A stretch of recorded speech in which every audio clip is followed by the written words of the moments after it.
नमस्कार दोस्तों, पंजाब की राजस्थान की राजनीतिक चर्चा में मैं आपका दोस्त और होस्ट राहुल आप सभी का बहुत बहुत स्वागत करता हूं। दोस्तों, राजस्थान में विधायकों के वेतन भत्ते और पूर्व विधायकों की पेंशन अब सरकारी कर्मचारियों की तरह हर साल बढ़ेगी। इसके लिए हर बार विधानसभा में बिल पास नहीं करवाना होगा। सोमवार को सीएम भजनलाल शर्मा ने विधानसभा में बजट पास होने से पहले फाइनेंस और एप्रोप्रिएशन बिल यानी वित्त और विनियोग विधेयक पर हुई बहस का जवाब देते हुए इसकी घोषणा की है। सीएम भजनलाल ने कहा, कई विधायकों और पूर्व विधायकों ने वेतन और पेंशन को लेकर उनसे आग्रह किया था। जहां कांग्रेस ने भजनलाल सरकार के बजट को निराशाजनक बताया था, लेकिन कल सीएम की वेतन भत्तों में वृद्धि की घोषणा होने के बाद सभी वैचारिक मतभेद भुलाकर भत्तों में वृद्धि को स्वीकार किया है। लेकिन आम जनता के मन में सवाल कौंध रहा है कि जहां एक तरफ सरकार बिजली कंपनियों के घाटे में होने का हवाला देकर बिजली के बिलों में बढ़ोतरी कर रही है, तो वहीं विधायकों के वेतन भत्तों में वृद्धि भी कर रही है। तो क्या इससे सरकार पर आर्थिक बोझ नहीं बढ़ेगा? इसी मुद्दे पर बात करने के लिए हमारे साथ जुड़ गए हैं दो खास मेहमान। बीजेपी से हमारे साथ हैं हितेंद्र शर्मा जी और कांग्रेस से हमारे साथ जुड़ गए हैं पौरुष भारद्वाज जी। आप दोनों ही मेहमानों का बहुत बहुत स्वागत है। सबसे पहले हितेंद्र जी आपके पास आना चाहूंगा, क्योंकि चूंकि आपकी सरकार जो है वो सत्ता में भी है। तो ये जो फैसला लिया गया, इस फैसले को लेकर ओपनिंग नोट सर क्या कहना चाहेंगे? जो इस बार का बजट आया और बजट में जो घोषणाएं हुई हैं विधानसभा में चर्चा पे जो सीएम साहब ने घोषणाएं करी है, ये ऐतिहासिक घोषणाएं हैं। जी। और सरकार आने के कुछ ही समय बाद ये हमने घोषणाएं करी है, हमने काम चालू करा है। पिछली सरकारों की तरह नहीं, जब सरकार जाने के 4 महीने रह जाते थे तब एक जी। साथ घोषणाओं का अंबार लेके आया जाता था कि साहब इतनी इतनी घोषणाएं की जाएंगी जिनका धरातल पे कुछ नहीं होना था। पर जी। हम लोगों ने हमारे जो घोषणाएं, हमारे जो घोषणा पत्र था, सरकार आते ही उसको लागू करने का काम किया है। जनता को राहत देने वाला काम किया है। इसमें हर वर्ग के लिए घोषणाएं हैं। युवाओं जी। के लिए है, किसानों के लिए, महिलाओं के लिए है, बुजुर्गों के लिए है। ऐसा एक भी वर्ग नहीं है। कर्मचारियों के लिए नौकरियां हैं। हर वर्ग के लिए कुछ ना कुछ माननीय मुख्यमंत्री जी ने विकास के लिए सभी वर्गों को कहीं ना कहीं टारगेट कर और ये बजट लाया गया है। जी। चलिए, पौरुष जी आपका रुख करना चाहूंगा सर, क्या कहेंगे इस पूरे मामले को लेकर? देखिए, मैं इस बात को कहना चाहूंगा कि भारतीय जनता पार्टी की कथनी और करनी में कितना बड़ा फर्क होता है वो जी। माननीय उप मुख्यमंत्री जो हमारे प्रदेश के वित्त मंत्री जी भी उनके द्वारा पेश किया गया बजट और उसके बाद में कल मुख्यमंत्री जी द्वारा उस पे दिया गया अपना भाषण था। देखिए, मैं जी। आपसे इस बात को कहना चाहूंगा कि जब हमारी सरकार थी उस समय भारतीय जनता पार्टी बड़े बड़े मुद्दे बनाती थी, कहती थी कि भाई राजस्थान प्रदेश में बिजली की दरें बहुत महंगी है, जी। राजस्थान में पेट्रोल डीजल की दरें बहुत महंगी है। और यहाँ तक कि इन्होंने अपने प्रधानमंत्री जी के मुंह से तक चुनावी सभाओं में इस बात को कहलवाया कि मेरी सरकार बनते ही तुरंत पेट्रोल की दरें और बिजली की दरें जो है वो हमारे भाजपा शासित अन्य राज्यों की तुलना में कम हो जाएगी। जी। पर तो देखिए, आप जब जैसे ही इनकी सरकार बनती है तो हमें क्या मिला? हमने देखा कि पहले बिजली की जो हमारे द्वारा जो स्थायी शुल्क में जो हमारे द्वारा कमी की गई थी उसको इनके द्वारा बढ़ाया गया। उसके बाद जो फ्यूल सरचार्ज हमारे द्वारा बिल्कुल माफ कर दिए गए थे उसको इनके द्वारा बढ़ाया गया। पेट्रोलियम के जी। क्षेत्र में यदि हम बात करें तो कुछ एक राहत देकर के ऊंट के मुंह में जीरे के बराबर वाली इनके द्वारा बात की। देखिए, अब मैं बात करना चाहूंगा, आपका टॉपिक बजट का था तो बजट जी। के हिसाब से मैं कहना चाहूंगा कि देखिए, अभी मेरे भाई हितेंद्र जी ने बात करी कि साहब यह बजट जो है वो समावेशी सर्व समावेशी बजट था, इसमें हर वर्ग को छूने का प्रयास किया।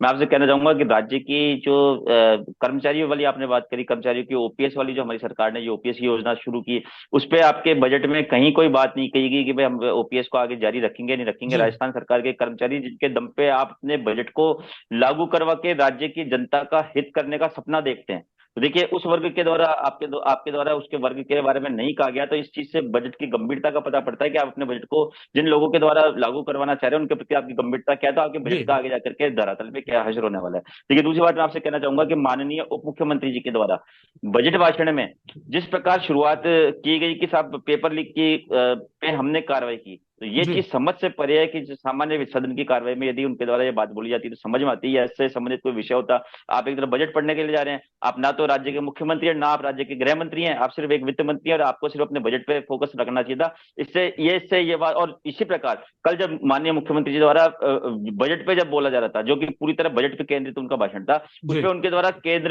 में जो है वो इमरजेंसी वाली जो बात है उसको उनके द्वारा छेड़ी गई। तो इससे साफ पता पड़ता है कि इनके बजट में कमजोरियां थी, ये विपक्ष को चला करके उकसाना चाह रहे थे कि भाई विपक्ष जो है हम ऐसी बातें बोले कि जिससे विपक्ष जो है वो जी भड़क जाए, विपक्ष हंगामा कर दे और उस हंगामे की आड़ में हम हमारा भाषण देकर के चुपचाप चले जाएं, विपक्ष जो है बहिर्गमन बहिर्गमन कर दे तो हमारा काम आसान हो जाए। देखिए सबसे बड़ी बात मैं आपसे इस बात को कहना चाहूंगा कि इस बजट में बातें तो बहुत अच्छी अच्छी होती है। एक मैं आपको ध्यान दिलाना चाहूंगा अफजल जी, एक गाना आता था कि भाई तू कहे तो जान दे दूं, कहने में हर्ज जी क्या है। उसी जी प्रकार बजट में इन्होंने जो घोषणाएं कही तो कहने में हर्ज क्या है। आपके द्वारा धरातल पर कितना उतारा जाएगा ये 1 साल बाद का समय बताएगा, परंतु आपका टेस्ट केस हमने देखा कि जब आपके द्वारा 4 महीने पूर्व लेखानुदान की मांगे विधानसभा से पारित कराई गई थी, उसमें आपके बिल्कुल द्वारा जो बड़ी बड़ी बातें की गई, उसमें आपके द्वारा 70,000 नौकरियां देने की बात की गई, आपके द्वारा 1,500 करोड़ रुपए की सड़कें बनाने की बात की गई। मैं भारतीय जनता पार्टी के प्रवक्ता से, भारतीय जनता पार्टी की सरकार से पूछना चाहूंगा कि आपने जो 4 महीने के लिए लेखानुदान पारित करवाया था उसका मतलब ही होता है कि वो सब काम आपको 4 महीने में करने थे, तो जी आपने उन 4 महीनों में कितनी तो नौकरियां दे दी, आपने कितनी सड़कों पे पैसा लगा दिया, या आपके द्वारा जो जो भी मत की बात की गई थी। देखिए दूसरी बात मैं आपको ध्यान दिलाना चाहूंगा कि भारतीय जनता पार्टी की सरकार बड़ी अपने आप को हिंदू हितैषी सरकार बताती है। इनके द्वारा जो है इसमें जो लेखानुदान की मांगी थी, जो अंतरिम बजट था उसके अंदर इनके द्वारा कहा गया कि साहब हम 200 राज्य के 200 मंदिरों का पुल बनाएंगे और उस पर हम जो है वो 300 करोड़ रुपए की राशि खर्च करेंगे। बिल्कुल जबकि हमारे सरकार के द्वारा तथ्य पर यह चीज है कि हमारे द्वारा सभी धर्मों के धार्मिक स्थलों के विकास की बात की गई, परंतु चूंकि जी जहां पे बात हिंदुत्व की भारतीय जनता पार्टी करती है इसलिए मैं जवाब देना चाहूंगा कि 100 करोड़ रुपए तो हमारे द्वारा अकेले जयपुर के जी गोविंद देव जी के लिए बजट का प्रावधान रखा गया था, जिसको भारतीय जनता पार्टी उस बजट को खा गई और भारतीय जनता पार्टी ने जो मुख्य बजट पेश किया उसके अंदर पूरे राज्य के धार्मिक स्थलों के लिए मात्र 200 करोड़ रुपए का प्रावधान रखा। इससे इस बात की गंभीरता पड़ता पड़ती है कि भारतीय जनता पार्टी जो है वो हिंदुत्व को लेकर के भी कितनी गंभीर है। दूसरी बात देखिए मैं आपसे कहना चाहूंगा कि भारतीय जनता पार्टी ने हमारी सरकार में कानून व्यवस्था का बहुत बड़ा मुद्दा बनाया था, परंतु जी भारतीय जनता पार्टी की सरकार बनते ही लगातार जो है राज्य में एवरेज में 15 घटनाएं रोज की तो आप महिला अपराधों से संबंधित घट रही है, और जो जी चोरी डकैती वाले जो मामले हैं वो अलग हैं। तो मैं उसके बाद देखिए इनके द्वारा अंतरिम बजट जब पेश किया गया उसमें 200 करोड़ रुपए पुलिस के सुधार का प्रावधान किया गया। जी मैं भारतीय जनता पार्टी के प्रवक्ता से पूछना चाहूंगा कि क्या 200 करोड़ रुपए में पूरी राजस्थान पुलिस का आधुनिकीकरण हो सकता है? नहीं हो सकता। अफजल जी आप इस बात को मानेंगे कि जयपुर की पुलिस जो है ना, सिर्फ जयपुर जयपुर की बात कर लिया और वो भी जी जयपुर शहर की पुलिस की बात कर लें तो 200 करोड़ रुपए का आधुनिकीकरण तो आप सिर्फ जयपुर शहर की पुलिस का भी नहीं कर सकते। तो इससे पता पड़ता है कि आपके द्वारा जो हमारे पे आरोप लगाए गए तो मिथ्या आरोप थे। आप ना तो अपराध पे कंट्रोल कर पाए, ना आप मंशा ऐसी रखते हैं कि भविष्य में आप अपराध पे कंट्रोल करना चाहते हैं। दूसरी बात देखिए मैं कहना चाहूंगा कि राज्य के निवासी जो होते हैं, जनसाधारण जो गरीब लोग जिसको कहा जाता है, मध्यम वर्गीय आपके मेरे जैसे लोग होते हैं, उनका जो बड़ा खर्चा जो होता है बजट का वो जो होता है वो या तो शिक्षा पे होता है या चिकित्सा पे होता है। और बिल्कुल जो भी लोक कल्याणकारी सरकार होती है आती है वो सबसे पहले जो है वो शिक्षा के क्षेत्र में और चिकित्सा के क्षेत्र में कार्य करती है। और देखिए हम इस बात को मानते हैं कि पहले दिन से कोई भी सरकार चाहे इनकी हो या हमारी हो, हम लक्ष्य पहले दिन से हमारा हासिल नहीं कर सकते, परंतु हम कम से कम मंजिल की तरफ चलने के लिए अपना पहला कदम तो बढ़ाएं। हमारे द्वारा जो स्वास्थ्य के क्षेत्र में हमारी सरकार के जी द्वारा जो निरंतर पहल की गई थी, हमारी पहली सरकार के द्वारा जो है वो मुफ्त दवा योजना शुरू की गई थी, हमारी दूसरी सरकार में पशुओं के लिए भी जो है मुफ्त दवा योजना, इंसानों के लिए पशु योजना दवा योजना, और उसके अलावा देखिए जो जांचें फ्री करना हमारी दूसरी सरकार के कार्यकाल की उपलब्धि जी थी। तीसरी सरकार में हमने जो है 5 लाख रुपए से चिरंजीवी शुरू किया था, जिसको हमने बाद में 25 लाख रुपए तक कर दिया गया। भारतीय जनता पार्टी की सरकार ने आते सबसे पहला काम तो चिरंजीवी पे रोक लगाने का किया। जब जनता में इनकी सरकार का विरोध शुरू हुआ, इन्होंने देखे कि इनकी स्थितियां खराब हो गई, उसके बाद में इन्होंने जो है उसका नाम बदल के उसको सिर्फ 5 लाख रुपए पे केंद्रित कर दिया। 25 लाख रुपए की योजना जो है वो अब सिर्फ 5 लाख रुपए की चल रही है, और जी उस पे बजट पे जनता को अपेक्षा थी कि भाई जनता सरकार जो है वो 5 लाख रुपए से बढ़ा करके इसको राशि को आगे तक लेके जाएगी, 25 लाख ना सी 10-15 लाख रुपए तक लेके जाएगी, परंतु सरकार के द्वारा उस पर कुछ नहीं किया गया। देखिए शिक्षा के क्षेत्र में बात करना चाहूंगा कि शिक्षा का जो बजट था राजस्थान सरकार का, बेहद कम बजट दिया गया। उसके अलावा जो हमारे द्वारा महात्मा गांधी विद्यालय जो बनाए गए, जी एक तरफ देखिए सरकार कहती है कि साहब हम शिक्षा के क्षेत्र में सुधार करेंगे, तो आप जी शिक्षा के क्षेत्र में सुधार करना दूर रहा, आपने जो पूर्ववर्ती सरकार है आपके सरकार के मंत्री कहते हैं भाई हम महात्मा गांधी विद्यालयों की समीक्षा करेंगे, जबकि जनता ने आपके चुनाव से पहले आपके द्वारा जो बजट भाषण जो घोषणा पत्र जो दिया गया था उसके अनुसार जनता को अपेक्षा थी कि आप डबल इंजन की जब आपकी सरकार बन जाएगी तो राजस्थान में विद्यालयों की स्थिति, सरकारी विद्यालयों की स्थिति है वो केंद्रीय विद्यालयों के समकक्ष हो जाएगी। परंतु देखिए आप तो जो जिस जगह हम छोड़ के गए, देखिए कितना बचकाना तर्क देते हैं, तर्क ये देते हैं बोले कि साहब कांग्रेस की सरकार ने विद्यालय खोल दिए परंतु देखिए उसका इंफ्रास्ट्रक्चर नहीं था। अरे तो भाई हमने शुरुआत तो करी, हमने इंफ्रास्ट्रक्चर दिया, हमने उनको आगे बढ़ाया, और अगर कुछ कमी थी तो आप उस कमी को पूरी करते। आपने तो विद्यालय बंद करने की बातें कर रहे हैं आप लोग। तो उसके अलावा देखिए प्रधानमंत्री मुख्यमंत्री जी ने कल भाषण में कहा कि साहब हम जो एम्स की तरह जो रिम्स बनाएंगे, जी आप एम्स की तरह रिम्स तो बाद में बनाइएगा, पहले जो हमारे द्वारा जो स्वास्थ्य सुविधाएं जो शुरू की गई उसको आगे बढ़ाना तो दूर रहा, आप तो उसको बैग में ले गए, उसको कम से कम उस जगह तो जारी रखिए। तो मैं इस बात का प्रकार से कहना चाहूंगा कि देखिए, जब तक राज्य की जनता को सीधा किसी बजट का लाभ नहीं मिलता तो ये आंकड़े घुमा फिरा करके पेश करना और आंकड़ों के हिसाब से जनता से वाहवाही करवाना, मुझे लगता है कि राजनीतिक लोगों को ऐसी प्रैक्टिस नहीं करनी चाहिए। मैं ये बात कहना चाहूंगा। चलिए, हितेंद्र जी आपका रुख करना चाहूंगा। कई आरोप जो हैं वो कांग्रेस की ओर से लगाए गए हैं इस वक्त आपके ऊपर। पेट्रोल डीजल की दरें कम करने को लेकर जो बात कही थी वो पूरी नहीं हुई। ओपीएस एक बड़ा मुद्दा है राजस्थान के अंदर, जो आज का नहीं बहुत पुराना है, उसको लेकर। और साथ ही साथ कथनी और करनी को लेकर जो बात आई है कि कथनी और करनी में बहुत फर्क है, क्या कहेंगे इन मुद्दों को लेकर? देखिए, कांग्रेस की कथनी और करनी में फर्क है, ये सभी को मालूम है। मैंने पहली बार भी अपने कांग्रेस ओपनिंग बीजेपी नोट में पर भी आरोप लिखा। लगा रही है कि आपकी कथनी और करनी में फर्क है, आप कांग्रेस के ऊपर आरोप लगा रहे हैं कि उनकी हम कथनी और करनी में फर्क तथ्यात्मक है। रूप से बात आप कर रहे हैं, सरकार में बिल्कुल बैठे, आप क्या कर रहे हैं, आप जवाब दीजिए ना। मैं जवाब दे रहा हूँ, बिल्कुल जवाब दे रहा जी हूँ, पड़ोसी जी आप हितेंद्र जी। सुनिए। हम लोग कर रहे हैं 10,000 तक की आबादी वाले सभी गांवों को न सिर्फ सड़क, सीसी सड़क से जोड़ने का काम हम लोग कर रहे हैं। जी 450 रुपए में, चुनाव के 6 महीने पहले नहीं, अभी चुनाव के 6 महीने हुए हैं, हम लोग 450 रुपए में प्रत्येक राशन पाने वाले घर को, उसकी महिलाओं को सीधा गैस का सिलेंडर 450 रुपए में देने का काम कर रहे हैं। हर घर गैस का चूल्हा पहुंचाया तो हम लोगों ने पहुंचाया था। जी आप जो आयुष्मान, वो क्या, आधार, वो आयुष्मान कार्ड की बात कर रहे हैं, आप लोगों ने कहा 25 लाख रुपए तक। एक भी शायद राजस्थान में उदाहरण नहीं होगा जिसमें किसी का 25 लाख रुपए का इलाज हुआ होगा। कुछ एक दो या चार उदाहरण होंगे 10-12 लाख के। लोग भटक रहे थे, हम लोगों ने उसको सरल 16 कराए। लाख का। 1700 से अधिक निजी अस्पतालों को, 1700 से अधिक निजी अस्पतालों को इस योजना से जोड़ा है, और ज्यादा से ज्यादा लोगों तक सीधा इसका लाभ पहुंच सके, इसके लिए हमने काम किया। ईंधन, ये पेट्रोल डीजल के अंदर आते ही, सरकार आते ही सबसे पहले काम करा तो पेट्रोल डीजल के लिए करा। ईआरसीपी के लिए हमने घोषणा करी थी कि ईआरसीपी हम सरकार बनते हैं लेके आएंगे, तो डबल इंजन की सरकार बनते हैं, हमने ईआरसीपी पे काम चालू करा और एमओयू साइन करा। हमने यमुना का जल लाने का वादा करा था, हम यमुना का जल लेके आ रहे हैं 3 जिलों में पानी पिलाने के लिए। हम लोग जो बेसिक जो जरूरत की चीजें थी, जो सीधे सीधे जनता को हित पहुंचाने वाले काम थे, उन लोगों पे काम कर रहे हैं, उन चीजों पे काम कर रहे हैं। हमारे यहाँ पे कॉस्मेटिक काम करने का चलन नहीं है। एक ही योजनाओं के नाम बदल बदल कर एक ही परिवार के नाम पे उन योजनाओं के नाम रख देने का हम काम नहीं करते। हम हर अच्छी योजना, आप कह रहे हो कि अंग्रेजी विद्यालय जो कांग्रेस की योजना आई थी, जी हमने कहाँ बंद करा? किसी भी योजना के लिए उसमें पुनर्विचार करना उस योजना को अच्छा बनाने के लिए भी होता है। आप हर चीज में ये नहीं कह सकते कि ये बंद कर दिया जाएगा, वो बंद कर दिया जाएगा। अभी ऐसा कुछ भी नहीं हो रहा। उस सिर्फ उस पे एक तथ्यात्मक रिपोर्ट मांगी गई है कि इसका कितना लाभ हो रहा है, छात्रों को कितना नहीं हो रहा है, कितना अच्छा किया जा सकता है। इन सब चीजों को लेकर हम शिक्षा के क्षेत्र में भी काम कर रहे हैं, हम कृषि के क्षेत्र में भी काम कर रहे हैं, नहरी तंत्र के क्षेत्र में भी काम कर रहे हैं, हम पेयजल के क्षेत्र में भी काम कर रहे हैं, हम स्वास्थ्य के क्षेत्र में भी काम कर रहे हैं, राशन के लिए भी काम कर रहे हैं, ईंधन के लिए भी काम कर रहे हैं। जनता से जुड़े हुए जो भी मुद्दे हैं, कानून व्यवस्था को लेकर सरकार गंभीर है। अगर कोई भी वारदात हो रही है तो उस पर त्वरित कार्रवाई करने का काम सरकार कर रही है। पेपर लीक पे 100 से अधिक लोगों को पकड़ने का काम करा तो हमारी सरकार ने करा। कांग्रेस के राज में कितने पकड़े गए थे? एक भी नहीं पकड़ा गया था। तो जो काम किए जा रहे हैं वो जनता को दिख रहा है और जनता उन कामों पे मोहर लगा रही है।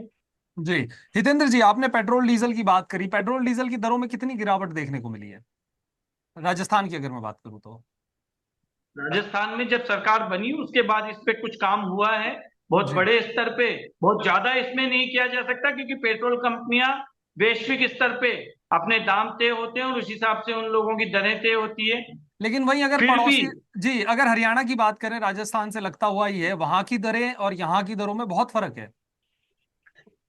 देखिए, हर राज्य की अपनी एक अलग परिस्थिति, भौगोलिक स्थितियां होती है। हरियाणा एक छोटा राज्य है, सिंचित राज्य है, वहां की परिस्थितियां और राजस्थान की परिस्थितियों में बहुत ज्यादा अंतर है। फिर भी हम लोग जो राहत दे सकते हैं उस चीज पे जी हम लोगों ने काम किया। चलिए हितेंद्र जी, एक सवाल मेरा यहाँ ये भी निकल कर आ रहा है कि बिजली की जो रेट है वो आप लोगों ने बढ़ाई, और इसके पीछे स्टेटमेंट था कि बिजली कंपनियां जो है वो घाटे में जा रही है, इसलिए हमें बिजली की दरें जो है वो बढ़ानी पड़ेगी। चलिए, आपने बिजली की दरें तो बढ़ा दी, लेकिन अभी ये जो मानदेय बढ़ाया गया है विधायकों का, तो इससे वित्तीय भार सरकार पे नहीं पड़ेगा? देखिए, बिजली की दरें बढ़ाने का जो कारण था जी वो पूरी तरह से पिछली सरकार ने 5 साल जो कुप्रबंधन रहा बिजली का, जी उसको लेके बिजली कंपनियां बहुत ज्यादा घाटे में थी। हम जी लोगों ने बिजली उधार ली हुई थी, हमें वो बिजली भी चुकानी पड़ी। इस बिल्कुल तरह के कई कारणों को लेते हुए ये छोटी मोटी अगर कोई बढ़ोतरी अभी हुई है, आने वाले समय में इन सब चीजों में सुधार करके और इस घाटे को एक लेवल पर लाकर इसमें सुधार किया जाएगा और इन दरों को वापस, हमें लगता है कि पुनः अपनी पूर्ववर्ती स्थिति में लाने का सरकार प्रयास करेगी। बिजली कंपनियों का घाटा जैसे ही पूर्ण जी होगा, इन दरों को कहीं ना कहीं वापस से उसमें लाने का, अगर घाटा बढ़ जाएगा तो जो जी केंद्र सरकार को ओर मिलती है वो भी रुक जाएगी। इन सब जी चीजों को ध्यान में रखते हुए कई बार कड़े फैसले लेने पड़ते हैं। जी पौरुष जी, आपका रुख करना चाहूंगा सर। ये जो विधायकों का जो मानदेय बढ़ाने की जो बात निकल कर सामने आई है, आपको नहीं लगता इससे सरकार पर वित्तीय भार कहीं ना कहीं बढ़ेगा? अगर ये वित्तीय भार यहाँ बढ़ रहा है तो उसकी बजाय ये बिजली कंपनियों के जो घाटा है, आपको नहीं लगता वहां इसे फुलफिल करना चाहिए था, उस गैप को? देखिए, निश्चित तौर पे शिवराज जी, आप इस बात को सही कर रहे हैं कि जनप्रतिनिधि जो भी होता है उसका ये फर्ज बनता है, चाहे वो भारतीय जनता पार्टी का हो या हमारी पार्टी का हो, कि पहले वो अपने क्षेत्र की जनता की समस्याओं का भी निदान करे और जनता की जो है आवश्यकताओं की पूर्ति करे। उसके जी पश्चात यदि कुछ बचता है तो निश्चित तौर पर उसको लेना चाहिए। और देखिए, सबसे बड़ी एक राजनीति में, हालांकि कोई लिखित नियम नहीं होता, परंतु राजनीतिक का में एक नैतिकता इस बात को कहती है कि चलिए, आज तो हमने वेतन भत्ते विधायकों को शुरू कर दिए, परंतु शुरुआत में जब चुनाव होने शुरू हुए थे उस समय बहुत मामूली जो है वेतन भत्ते हुआ करते थे। यदि हम जी पार्षदों की बात करेंगे, गांव में सरपंचों की बात करेंगे, तो वो भी जनप्रतिनिधि होते हैं और वो भी राजनीति में उतना ही समय देते हैं जितने की विधायक और सांसद देते हैं। तो आप जी पार्षदों को क्या वेतन भत्ता दे रहे हैं? मेरे हिसाब से 3500 रुपए शायद पार्षदों को देते हैं, 3500 रुपए जो है वो पार्षदों को मिलता है, और गाँव में सरपंचों को भी लगभग 2 या 2500 रुपए प्रति माह के जी मिलते हैं। तो देखिए, जब वो लोग सेवा की भावना के साथ प्रदेश की सेवा कर सकते हैं, तो विधायकों को या सांसदों को मुझे लगता नहीं है कि ना जो पहले से वेतन मिल रहा है वो पर्याप्त है, उससे ज्यादा जो है करना चाहिए था। हाँ, यदि राज्य के खजाने की स्थिति सरप्लस की होती है, राज्य का खजाना यदि प्लस में जा रहा है, तो निश्चित तौर पे उस समय जो है वो एक विचार किया जा सकता है, परंतु आज जी राज्य की जो स्थिति है वो इस प्रकार की नहीं थी। दूसरी बात, देखिए, मेरे मेरे भाई जितेंद्र जी की बात का मैं जवाब देना चाहूंगा कि इन्होंने बड़ी बड़ी बातें करी। जी देखिए, इन्होंने उज्ज्वला योजना के बारे में बात करी कि साहब जी हमने हर घर को सिलेंडर दे दिया। हमने बिल्कुल सबने वो स्थिति देखी, हमने सोशल मीडिया पे भी वो तस्वीरें देखी, हमने टीवी चैनलों पर भी वो तस्वीरें देखी, हमने समाचार पत्रों पर भी वो स्थिति वो तस्वीरें देखी कि भारतीय जनता पार्टी की सरकार के द्वारा जब उज्ज्वला योजना का सिलेंडर दिया गया, उसके बाद भारतीय जनता पार्टी के द्वारा इतनी बड़ी तादाद में उसकी रेट बढ़ा दी गई सिलेंडर की कि जी 1130 रुपए का सिलेंडर आपने और हमने भी अपने घर में भरवा करके लगवाया। आम आदमी जिसकी सिलेंडर खरीदने की हैसियत नहीं थी, उसके लिए उज्ज्वला योजना में इस सरकार के द्वारा कोई रिबेट नहीं दी गई। परिणाम स्वरूप सिलेंडर की जो टंकियां हैं वो जो है उसके ऊपर के ढक्कन काट करके उनको अनाज की टंकी के रूप में लोगों ने परिवर्तित कर लिया या फिर अन्य कामों में परिवर्तित कर लिया। ये पूरे देश में पहली हमारी सरकार थी, राजस्थान की सरकार थी, कि जिसने उज्ज्वला योजना धारकों को 500 रुपए में सिलेंडर देना प्रारंभ किया। उसका परिणाम भी निकला कि केंद्र सरकार में दबाव बढ़ा और इन्होंने जो है वो सामान्य जो उपभोक्ता पूरे देश के है उनके लिए सिलेंडरों के दामों में कमी करी, और जो राजस्थान में आज हमें 830 रुपए प्रति उपभोक्ता मिल रहा है। जी देखिए, ये कह रहे हैं कि साहब हमने 450 रुपए जो है सिलेंडर जो है वो हम उज्ज्वला योजना वालों को दे रहे हैं, और कल मुख्यमंत्री जी ने जो राशन का जो फ्री राशन जिनको मिलता है उनको भी देने की घोषणा करी है। निश्चित तौर पर स्वागत योग्य है, परंतु मैं आपका ध्यान इस ओर आकर्षित करना चाहूंगा कि हमारे घोषणा पत्र में मुद्दा था कि यदि हमारी सरकार बनती तो हम जनसाधारण को 500 रुपए में जो है गैस का सिलेंडर उपलब्ध कराते, बिना किसी वर्ग के भेदभाव के, बिना किसी जातिगत जी भेदभाव के। देखिए, अभी दूसरी बात ये कर रहे थे कि साहब है ना, राज्य की जो है खजाने पे संकट हो गया, इसलिए हमारी हरियाणा की परिस्थिति अलग थी, हमारी परिस्थिति अलग है। अरे तो भाई, ये परिस्थिति आपको उस समय नजर नहीं आती थी कि जब आप विपक्ष में थे, आप हमारे ऊपर आरोप लगाते थे? तो या बिल्कुल आप क्या आप जनता के सामने बैठ के अब अपने इस बात के लिए माफी मांगिए कि उस समय आपको ज्ञान नहीं था और आपने हम पे झूठे आरोप लगाए? यदि आपने उस समय झूठे आरोप लगाए तो ये सरासर जनता के साथ जी ठगी का मामला है, जनता के साथ फ्रॉड का मामला है। आपने जनता को लगातार झूठ बोल करके बरगलाया, और जी आप हमें जो कमियां निकाल करके आप सत्ता में आए, आप तो उससे भी 4 कदम आगे जाकर आगे जा रहे पौरुष हैं जी, आप लोग। कहीं ना देखिए, कहीं दूसरी बात बीजेपी, मैं कहना, पौरुष जी कहीं ना कहीं आपने खजाने की बात करी कि राज्य का जो खजाना है, बीजेपी कहीं ना कहीं कांग्रेस सरकार पर यह लगातार आरोप लगा रही है कि जब से हम सत्ता में आए उससे पहले पूर्व जो सरकार थी यानी कांग्रेस सरकार, उन्होंने खजाना ही खाली कर दिया था।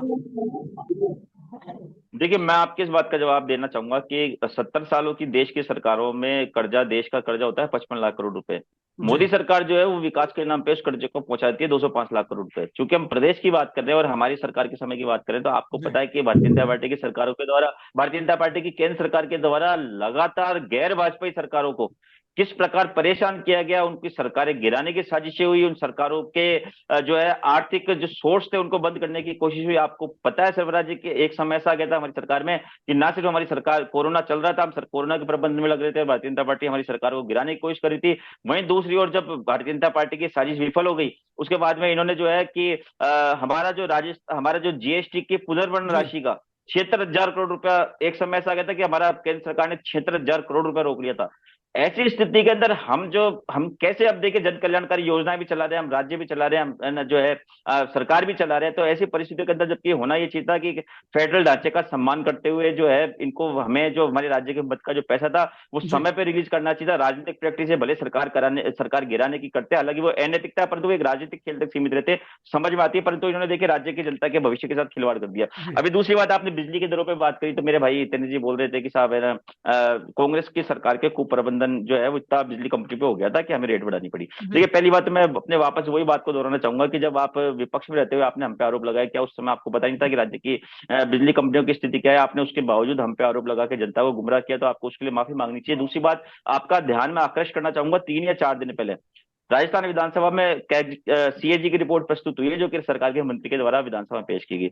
उस जी सीएजी की रिपोर्ट में हालांकि कई मामले थे, परंतु चूंकि हम अभी बिजली के मामले में बात कर रहे हैं, तो बिजली की कंपनियों की बिगड़ती स्थिति के लिए सीएजी ने भाजपा की पिछली वसुंधरा राजे जी की सरकार को जिम्मेदार ठहराया। सीएजी की रिपोर्ट विधानसभा के पटल में मौजूद है और अब सार्वजनिक हो गई है, उसको आप लोग चाहे तो आराम से पढ़ सकते हैं। सीएजी ने अपने आरोपों में यह बात कहा कि भारतीय जनता पार्टी के समय में की सरकारों ने बिजली के क्षेत्र में इतना तगड़ा कुप्रबंधन किया कि 2015 में राज्य की बिजली कंपनियों पे 80,529.90, यानी पॉइंट को आप छोड़ दीजिए, मोटा मोटा 80,530 करोड़ रुपए का कर्जा वसुंधरा जी की सरकार में 2015 में था, जो बाद में वसुंधरा राजे जी की सरकार को उदय योजना ला करके उस घाटे को कम करना पड़ा। 1 डेढ़ साल तक वो स्थिति सामान्य चली, परंतु वसुंधरा जी की सरकार में बिजली कंपनियों की जो है सरकार की कुप्रबंधन की वजह से जी बिजली कंपनियों ने वापस अपने उस पुराने घाटे को पकड़ लिया। देखिए दूसरी बात, मैं आपको इस बात को कहना चाहूंगा कि राज्य के खजाने में पे जो है वित्तीय भार डालने का भारतीय जनता पार्टी की केंद्र सरकार ने क्या काम किया।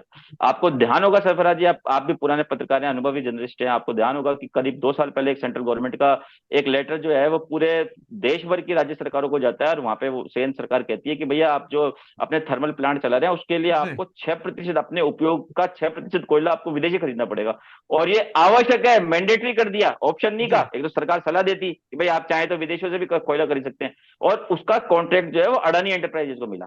अपने मित्रों की झोली भरने के लिए आप सरकारों को मजबूर करते हैं कि वो जी 6% विदेशी कोयला खरीदे। और आपको पता है देशी कोयले की रेट जो होती थी, वो देशी कोयला जो है थर्मल पावर स्टेशन तक आकर के हमें 2500 रुपए प्रति टन पड़ता था, परंतु 11 हमें सरकार, केंद्र सरकार के फेडरल स्ट्रक्चर का सम्मान करते हुए कि कोई ये नहीं कहते कि साहब कोई की कांग्रेस की सरकार ने केंद्र सरकार के आदेश को मानने से इनकार कर दिया, उस आदेश की पालना में हमें 6% जो है विदेशी कोयला खरीदना पड़ा, और उसकी दर हमें जो पड़ी है वो 1150 रुपए, सॉरी 11,500 रुपए प्रति टन, प्लस ट्रांसपोर्टेशन, जो विदेश से जो थर्मल स्टेशन तक पहुंचा उसकी ट्रांसपोर्टेशन के चार्ज अलग थे। इस जी प्रकार हमारे राज्य पे भारतीय जनता पार्टी की केंद्र सरकार के द्वारा राज्य की बिजली कंपनियों पे 850 करोड़ रुपए का तो कहीं अतिरिक्त ना भार कहीं पड़ा। वित्तीय भार ये जो है इस तथ्यों तरीके पे, से डाला गया, आप ये कहना चाह रहे हैं। चलिए पौरुष जी, हितेंद्र जी से जवाब ले लेते हैं, काफी देर से हितेंद्र और जी। तथ्यों पे बात है सारी, ये बातें हवाई नहीं है, जी सीएजी की चलिए, रिपोर्ट जो विधानसभा के पटल में मौजूद है।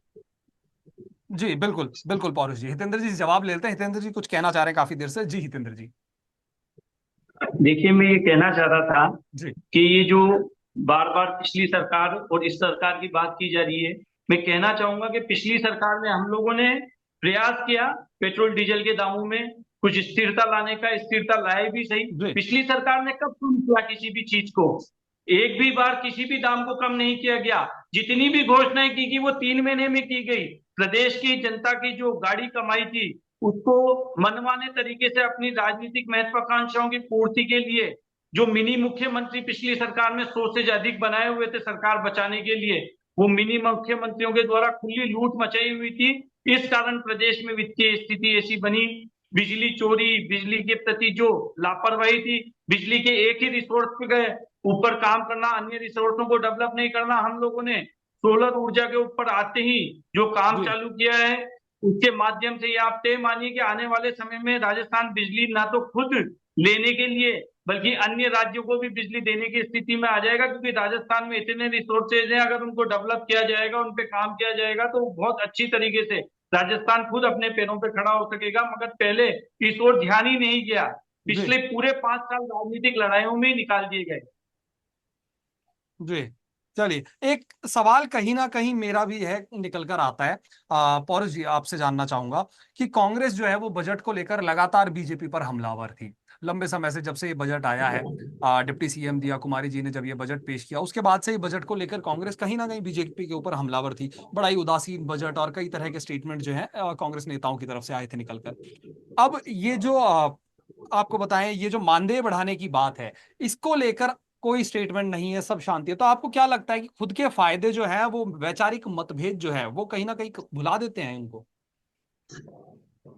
देखिए, मैं आपसे इस बात को कहना चाहूंगा कि विधायकों का जो वेतन बढ़ा, उससे जितना भार सरकार पे पड़ा, हालांकि वो नहीं पड़ना चाहिए था, उसकी तुलना में जो अन्य राज्य के मुद्दे हैं कि जिनकी वजह से एक आम जनजीवन प्रभावित होता है, वो मुद्दे उठाए जाना मुझे लगता है कि कांग्रेस पार्टी के लिए ज्यादा आवश्यकता था। परंतु चूंकि अब आजकल में इसकी चर्चा मीडिया चैनलों पे चल रही है, तो निश्चित तौर पे हमारी पार्टी की तरफ से ऐसा बयान आएगा कि जिसमें हम इस चीज का भी खंडन करेंगे। देखिए, दूसरी बात पे हितेंद्र जी जो अभी कह रहे थे, जी मुझे बड़ी तकलीफ होती है इस बात की कि हम लोग, ऐसा नहीं होता कि हम लोग हमेशा सही होते हैं, कई जगह हमारी सरकारों की भी गलतियां रहती है, लोगों की भी जी रहती है, परंतु जिस जगह हम लोग गलत होते हैं उस जगह हमें मौन धारण कर लेना चाहिए, हमें माफी मांगना चाहिए, हमारे ईगो को या फिर हमारी राजनीति को गवारा नहीं होता, हमें चुप रहना जी चाहिए। परंतु हम झूठ बोल कर जनता को भ्रमित करें तो मुझे लगता है कि बहुत बड़ा पाप है। जी अभी ये कह रहे थे कि साहब कांग्रेस की सरकारों में जो है वो नए सोर्सेज की तरफ ध्यान नहीं दिया गया। जी इतने जी मैं आपका ध्यान दिलाना चाहूंगा, और मैं बड़ी जिम्मेदारी के साथ इस बात को बोलता हूँ कि सौर ऊर्जा, पवन ऊर्जा और अक्षय ऊर्जा के मामले में हमारी सरकार के समय राजस्थान अन्य प्रदेशों की तुलना में नंबर 1 था। जी और एक मुख्यमंत्रियों की सभा में तो प्रधानमंत्री जी ने खुद इस बात की तारीफ की है कि अन्य राज्यों को जो है वो अन्य स्रोत, बिजली के अन्य स्रोतों के लिए राजस्थान से प्रेरणा लेनी चाहिए। देखिए, दूसरी बात मैं आपसे इस बात को कहना चाहूंगा कि अभी ईआरसीपी की बातें हुई, अभी यमुना जल समझौते की बातें हुई। जी ईआरसीपी समझौता जो है उसका ओएमयू अभी तक सार्वजनिक क्यों नहीं हुआ? भैया, कांग्रेस पार्टी जानना चाहती है कि जी आपने राजस्थान के हितों के साथ क्या खिलवाड़ खिलवाड़ तो नहीं कर दिया कहीं आपने। देखिए, यमुना जल समझौते के बारे में आपसे बताना चाहूंगा, क्योंकि हमारी शंकाएं वो यमुना जल समझौते की वजह से, ईआरसी पे भी हमारी शंकाएं। हम लोग सिर्फ जी विपक्ष के नाते सिर्फ एक हवाई फायरिंग बीजेपी की तरह नहीं करते, हम लोग तथ्यों पे बात करते हैं। यमुना जल समझौते की भारतीय जनता पार्टी ने घोषणा करी, यहाँ मुख्यमंत्री जी जो है वो यमुना जल समझौते की घोषणा करते हैं, दूसरे रोज भारतीय जनता पार्टी के हरियाणा के तत्कालीन मुख्यमंत्री श्री मनोहर लाल खट्टर जी का बयान आ जाता है, भाई हम जी राजस्थान को तो पानी जब देंगे जब 24,000 क्यूसेक की हमारी आवश्यकता पूरी हो जाएगी।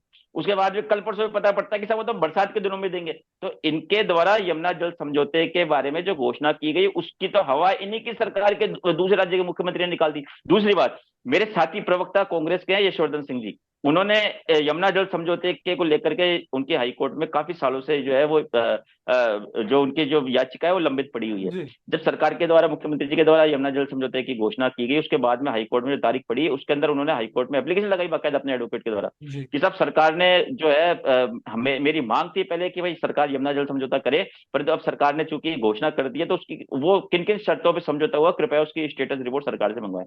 मैं जी बड़ी जिम्मेदारी के साथ बोल रहा हूँ कि आज की तारीख तक, कल क्या होगा मुझे नहीं पता, अभी हम लोग जब चर्चा कर रहे हैं, जब तक सरकार के द्वारा उस हाईकोर्ट में अब सरकार के जवाब में स्टेटस रिपोर्ट आज तक दाखिल नहीं की गई, सरकार के द्वारा यहां तक ये भी नहीं कहा गया कि भाई हमने यमुना जल समझौता कर लिया, तो इस बात से हम कहते हैं कि देखिए, बजट में आप जो कह रहे हैं कि साहब आप सरकार की आलोचना करते हैं, मैंने आपसे जैसा कि शुरुआत में कहा कि बड़ी बड़ी बातें कर लीजिए, बातें करने में कुछ नहीं आता, पर जब धरातल में हम देखते हैं तो भारतीय जनता पार्टी की सरकारों के द्वारा की गई घोषणाओं की जब तुलना, जब धरातल पे उतर के देखते हैं तो बहुत निराशा होती है। यमुना जल जी समझौते का आप जब स्टेटस रिपोर्ट हाईकोर्ट में दाखिल नहीं करते तो निश्चित तौर पर आपके ईआरसीपी पे भी प्रश्नवाचक चिन्ह लगता है, और सरकार को, भाई हम सार्वजनिक लोग ही तो होते हैं सब लोग, हमारे जीवन भी सार्वजनिक जी होता है, तो बिल्कुल। हम जो समझौते जो जनता के हित में करते हैं उनको भी सार्वजनिक करना चाहिए। मैं आपके चैनल के माध्यम से और भाई हितेंद्र शर्मा जी के माध्यम से भारतीय जनता पार्टी की सरकार के में बैठे हुए उच्च पदस्थ मंत्रियों से, मुख्यमंत्री से मांग करता हूं इस बात की कि आप ईआरसीपी समझौता और यमुना जल समझौता किन कंडीशन पे हुआ, ओएमयू आपने किन किन शर्तों पर साइन करे, कृपया जी उसको सार्वजनिक करें।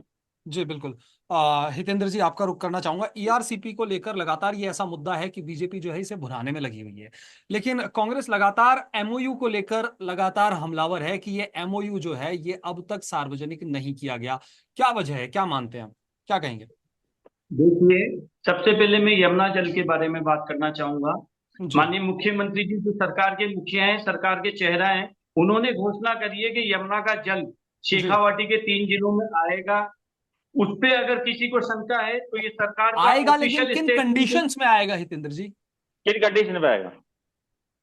बिल्कुल कंडीशंस भी सामने आएगी जिस दिन वो सारी चीजें अभी चर्चा में है। सारे अधिकारी और वहां के प्रशासन, राजस्थान का प्रशासन इस पे काम कर रहा है।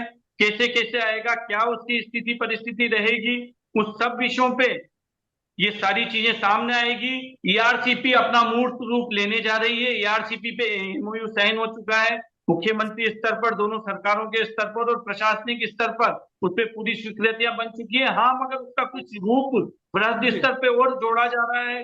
कुछ और बांधों को और कुछ और इलाकों को भी उसमें जोड़ा गया है। इस वजह से वो पूरी जी फाइनल रिपोर्ट अभी उसकी सार्वजनिक नहीं की गई, मगर ये बहुत जल्द ये सारी चीजें सब लोगों के बीच में आएगी। हम लोगों ने एक अच्छा इनिशिएटिव लिया है। ईआरसीपी और यमुना जल हमारे लिए राजनीतिक मुद्दा नहीं है। ये प्रदेश की खुशहाली, समृद्धि और विकास के लिए आवश्यक चीज है, जिसपे पूर्ववर्ती सरकारों ने ध्यान नहीं दिया था, मगर माननीय मुख्यमंत्री जी ने, डबल जी इंजन की सरकार ने, इस पे सरकार बनते ही सबसे पहले अगर किसी चीज पे काम चालू हुआ, किसी चीज पे मीटिंगें चालू हुई, किसी चीज पे प्रशासनिक काम चालू हुआ, तो वो ईआरसीपी और यमुना जल पे हुआ था। और आप ये तय मानिए कि बहुत ही जल्द सारी चीजें जनता के सामने आएगी। और जब काम चलेगा, जब खुदाई होगी, जब मशीनें चलेगी और उसके टेंडर होंगे, वो सारी चीजें जनता के सामने आएगी और वो सब जी काम जनता को दिखेगा। जी हितेंद्र जी, जैसे कांग्रेस प्रवक्ता लगातार जो है वो आरोप लगा रहे हैं आपकी सरकार पर कि एमओयू तो साइन हो गया, लेकिन आप ही की सरकार के जो और दूसरे स्टेट्स के जो नेता हैं वही आपके दावों की पोल खोल रहे हैं, उसको लेकर क्या कहना चाहेंगे? देखिए, अगर कहीं कोई कमी है तो जी हमारे लोग सजग है। हमारे लोकतंत्र में सब अपनी अपनी राय रखते हैं, और जिनके विषय में आप कह रहे हैं वो बहुत बड़े और सम्मानित नेता हैं, अगर उन्होंने जी कोई विषय रखे हैं तो वो जी जरूर गंभीर विषय होंगे, और सरकार उन विषयों को संज्ञान में लेते हुए उन चीजों को सुधार करेगी। और जी अच्छे से अच्छी चीज जनता के लिए क्या हो सकती है, उस पर हम काम कर रहे हैं। जी चलिए, समय का थोड़ा सा अभाव है, इसीलिए क्लोजिंग नोट की ओर बढ़ते हैं। और जी, आपके पास आना चाहूंगा आज के इस मुद्दे को लेकर। क्लोजिंग नोट सर, आपका क्या कहना चाहेंगे? देखिए, मैं इस बात को कहना चाहूंगा कि कांग्रेस पार्टी जो है भारतीय जनता पार्टी की तरह झूठ की राजनीति नहीं करती, फरेब की राजनीति नहीं करती है, झूठे आरोप लगाने की राजनीति नहीं करती। कांग्रेस पार्टी को भले जनता ने विपक्ष में बैठाया, परंतु एक विपक्ष जी के नाते भी एक हमारा फर्ज है कि हम राज्य के विकास में सर्वांगीण योगदान दें। यदि सरकार कोई अच्छी पहल करती है, ठोस पहल करती है जो धरातल में दिखती है, तो निश्चित तौर पर कांग्रेस पार्टी विपक्ष का रोल अदा करते, सकारात्मक विपक्ष का, रचनात्मक विपक्ष का रोल निभाएगी। परंतु सरकार के द्वारा यदि जनता को भ्रमित किया जाएगा, तो निश्चित तौर पर कांग्रेस पार्टी उसकी दावों की पोल खुलेगी और जनता के सामने सच्चाई रखेगी। मैं आपसे बात करना चाहूंगा। जी चलिए, हितेंद्र जी सर, क्लोजिंग नोट। देखिए, मैं तो कांग्रेस पार्टी को और पूरे प्रदेश को, सभी लोगों को एक चीज कहना चाहूंगा कि सरकार आते ही सरकार ने जो अपने वादे किए थे, हमने चुनाव में उन वादों को मूर्त रूप देने का काम हमने जी पहले दिन से ही, सरकार बनी जब 15 दिसंबर को, उसके बाद से इस पे बहुत तेज गति से काम चालू किया था। 45% से अधिक घोषणा पत्र के वादे हम लोगों ने अभी तक इनिशिएटिव में ले लिए। और जी जो भी वादे हमने किए थे, अगले चुनाव में जाने से पहले हम इन सब चीजों को पूरा कर कर उसके बाद ही चुनाव में जाएंगे। हम ये प्रदेश की जनता को विश्वास दिलाना चाहते हैं। चलिए, बहुत बहुत शुक्रिया आप दोनों ही मेहमानों का पंजाब केसरी की इस राजनीतिक चर्चा में जुड़ने के लिए। तो दोस्तों, हालांकि ये बजट ऐसा मुद्दा है कि जितना इस पर चर्चा हो उतनी कम है, लेकिन समय का अपना एक अभाव होता है। तो इसीलिए फिलहाल के लिए इस चर्चा में मुझे और हमारे दोनों मेहमानों को दीजिए इजाजत। नमस्कार।